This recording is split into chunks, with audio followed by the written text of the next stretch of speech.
આજરોજ રાજકોટ મહાનગરપાલિકાની સ્ટેન્ડિંગ કમિટીની બેઠક હતી।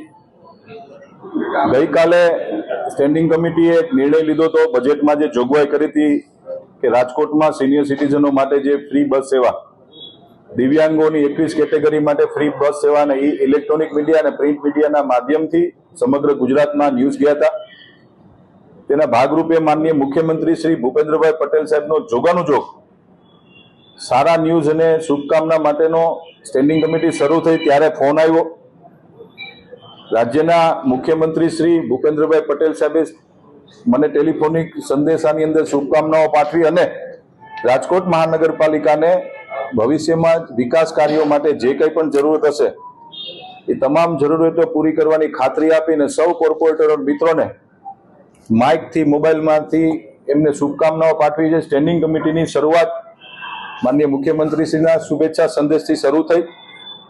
કુલ 47 દરખાસ્તો હતી, એમાંથી 32 નંબરની દરખાસ્ત જે કર્મચારીનો પે સ્કેલ વધારવાની હતી, 12 વર્ષ કે 12 વર્ષથી વધુ જે ક્લાસ 2 ઓફિસર નો પગારનો જે સ્કેલ છે, બેઝિક સ્કેલ, એ વધારવાની દરખાસ્ત હતી। એમાં સંકલનની અંદર અનેક વિસંગતતાઓ અને પ્રશ્નો આવા હોવાના કારણે દરખાસ્ત પેન્ડિંગ રાખીને આવતી સ્ટેન્ડિંગ સુધીમાં દરખાસ્ત ઉપર પૂર્ણપણે તપાસ અને ચર્ચા વિચારણાના અંતે નિર્ણય કરશું।